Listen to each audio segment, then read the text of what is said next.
রেফারির চোখে অশ্রু, মাদ্রিদের টিভিতে স্ট্যাটিস্টিক্যালি হামলা আর বার্সার কোচের হুঙ্কার। কোপা ফাইনালের আগে ফুটবল নয়, যেন সাইকোলজিক্যাল ওয়্যার।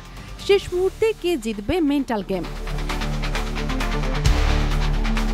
রাত 2টায় সেভিয়ার মাঠে লড়বে দুই দানব, কিন্তু ম্যাচের আগেই বার্সেলোনা রিয়াল মাদ্রিদের যুদ্ধ শুরু হয়ে গেছে রেফারি রিকার্দো দে বুর্গোসকে ঘিরে। রিয়ালের মিডিয়া হামলার প্রথম টার্গেট রেফারি রিকর্দার বার্সা লাভ।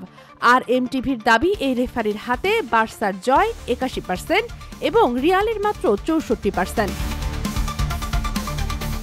প্রশ্ন উঠেছে, ফাইনালে কি ইনস্টল করা হচ্ছে বার্সাকে?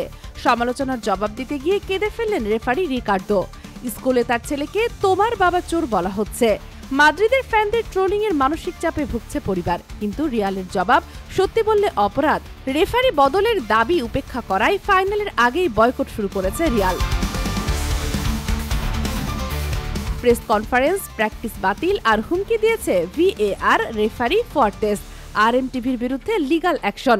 বিপক্ষ হয়েও রেফারির পাশে বার্সা কোচ ফ্লিক্স। তার বক্তব্য, রেফারিদের সম্মান দাও, ওরা ছাড়া ফুটবল অসম্ভব।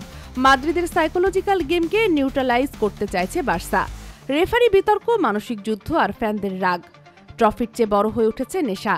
আজ রাত 2টায় কোপার ফাইনালে কে জিতবে, মাদ্রিদের স্ট্যাটস নাকি বার্সার মোরাল প্লে?